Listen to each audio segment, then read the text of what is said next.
সালটা ছিল 1919। ভারতের পাঞ্জাবের অমৃতসরে নৃশংস হত্যাকাণ্ড। ব্রিটিশ সেনাবাহিনী নিরস্ত্র ভারতীয় জনতার উপর নির্বিচারে গুলি চালিয়ে শত শত মানুষকে হত্যা করে। 1919 সালে ব্রিটিশ সরকার ভারতে রাওলাট আইন প্রণয়ন করে, যা পুলিশের হাতে অসীম ক্ষমতা প্রদান করেছিল। এই আইনের বিরুদ্ধে ভারত জুড়ে তীব্র আন্দোলন গড়ে ওঠে। পাঞ্জাবে আন্দোলন তীব্র হওয়ায় ব্রিটিশ সরকার দুই বিশিষ্ট নেতা সত্যপাল ও সাইফুদ্দিন কিলচলুকে গ্রেপ্তার করে।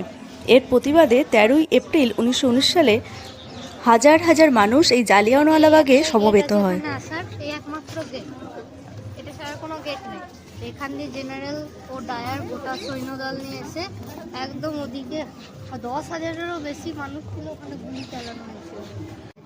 সেই সময়ের ব্রিটিশ সামরিক কর্মকর্তা রেজিনাল্ড ডায়ার সে নির্দেশ দেয় ভারতীয়দের নিরস্ত্র ভারতীয়দের উপর গুলি চালাতে, আর এই সময় এই বাগের প্রবেশপথটা বন্ধ করে দেয়।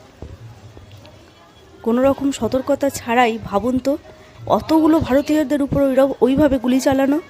প্রায় 10 মিনিট ধরে 1650 রাউন্ড গুলি চালানো হয়।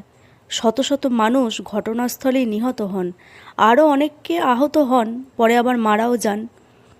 বাগের চারপাশে উঁচু দেয়াল থাকার জন্য তারা পালানোর চেষ্টা করেন, কিন্তু কোনো পালানোর পথ ছিল না। অনেকেই বাঁচার জন্য কুয়োতে ঝাঁপ দেন, সেখানে শ্বাসরুদ্ধ করে মারা হয়। চলুন এবার কুয়োটা দেখাচ্ছি। এই হলো বদমাস জেনারেল ডায়ার। এইভাবে নিরস্ত্র ভারতীয়দের উপর এইভাবে গুলি চালানোর পরেও জেনারেল ডায়ারকে কিন্তু শাস্তি দেওয়া হয়নি। শাস্তিস্বরূপ কী হয়েছিল, তাকে বহিষ্কার করা হয়েছিল চাকরি থেকে, কিন্তু কোনো রকম শাস্তি দেওয়া হয়নি। ভাবুন ব্রিটিশ সরকার কতটা নৃশংস ছিল। চলুন এবার কুয়োটা দেখাই।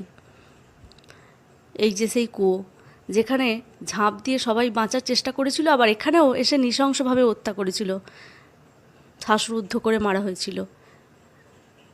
কি বলবো, মানে চোখে জল চলে আসছে, এতটা নৃশংস। মানে কোনো মানুষ হতে পারে, তারা তো মানুষই ছিল। এই যে মার্ক করা আছে গুলির দাগ, উঁচু দেয়াল তো ওই জন্য অনেকে পালাতে পারেনি। দেখুন কতটা উঁচু, ওইদিকে অনেকেই আর কি চেষ্টা করেছে পালিয়ে যাওয়ার, তাও ওখানেও গুলি করেছে। এখানে এলে না এমনিই মানে আপনার চোখ দিয়ে জল বেরিয়ে যাবে। দেখুন এখানেও রয়েছে বুলেটের দাগ, এখানেও মার্ক করা রয়েছে। আর ওই যে স্তম্ভটি দেখতে পাচ্ছেন, ওখানে জমায়েত হয়েছিল মানুষ।